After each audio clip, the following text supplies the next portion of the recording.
Hello friends, welcome back to my channel.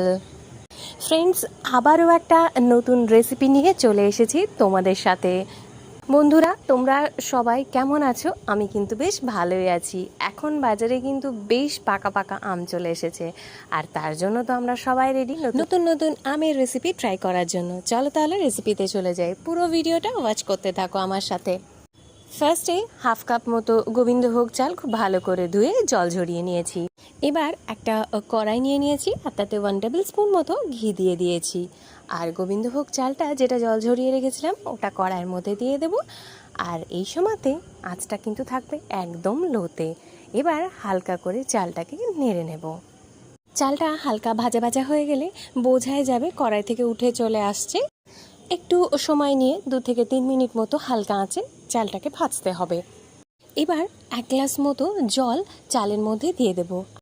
এইরকম অবস্থাতে চালটাকে অর্ধেক সেদ্ধ করে নিতে হবে। এরকম অবস্থাতে তোমরা চাইলে 1 পিঞ্চ মতো নুন দিয়ে দিতে পারো, কিন্তু আমি এটা অ্যাভয়েড করলাম। এবার একদম পাকা পাকা দুটো আম নিয়ে নেব। আমটাকে ছোট ছোট স্লাইস করে কেটে নেব, আর মিক্সিতে ঘুরিয়ে স্মুথ একটা পেস্ট বানিয়ে নেব। বন্ধুরা, এই টাইমটা আমের সিজন। এই টাইমে আমাদের বিভিন্ন রকমের আমের রেসিপি ভীষণ ভালো লাগে, তো তার মধ্যে এইটা আমার খুব ভীষণ ভালো লাগে। মিক্সিতে আমটা স্মুথ পেস্ট বানিয়ে সরিয়ে রেখেছি। এদিকে দেখো, চালটা কিন্তু একদম অর্ধেক সেদ্ধ হয়ে গেছে। এই রকম অবস্থাতে হাফ কেজি মতো দুধ চালের মধ্যে দিয়ে দেব। এটা কিন্তু ফুল ফ্যাট দুধ। ফুল ফ্যাট দুধ দিলে এটার টেস্টটা কিন্তু অসাধারণ আসে। 1 ফোঁটাও জল মেশাবো না।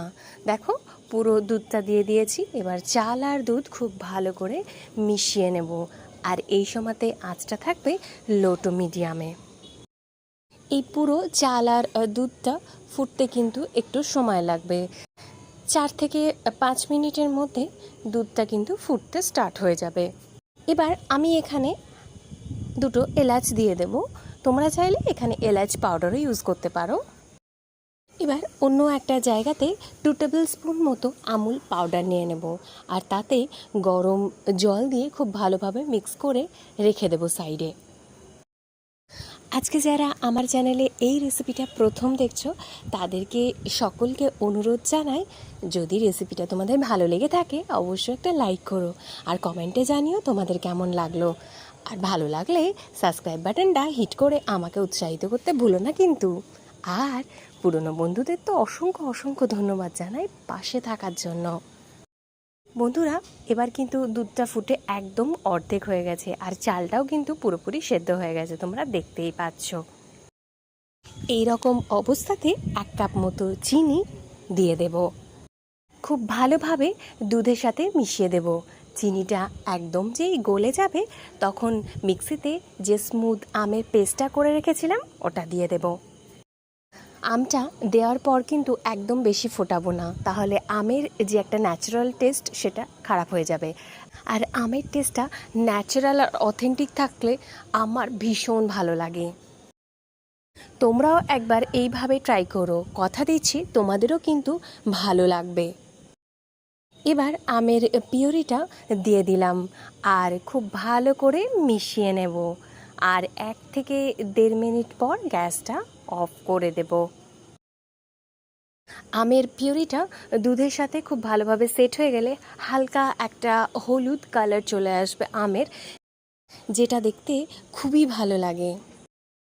ছোট ছোট আমের পাল্প বা পিউরি যখন পায়েসটা খেতে গিয়ে মুখে আসবে, ওফ, অসাধারণ একটা টেস্ট আসে কিন্তু। আমি কিন্তু এখানে কোনো রকম ড্রাই ফ্রুটস অ্যাড করিনি।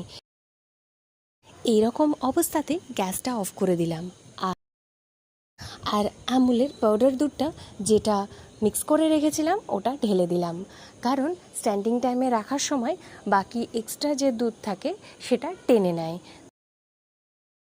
এখানে পায়েসটা একদম টেনে যাবে না, দুধের মধ্যে হালকা একটু থকথকে ভাব থাকবে, যেটা ভীষণ ভালো লাগে।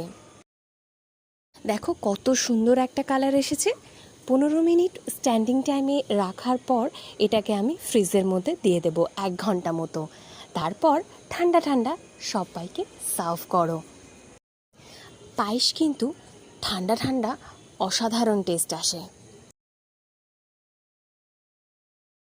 বন্ধুরা, আমার চ্যানেলে একটা 365 days of healthy drink juice শরবতের চ্যালেঞ্জ রেখেছি। অবশ্যই তোমরা কিন্তু ভিডিওটা ওয়াচ করো আর অবশ্যই লাইক করো, কমেন্ট করো। 365 ডেজের চ্যালেঞ্জে অবশ্যই তোমরা আমার পাশে থেকো পুরোটা। এবার ওপর থেকে আমের কিছু পাল ছিটিয়ে দিলাম। এটা খেতে যে কি অসাধারণ লাগবে বন্ধুরা।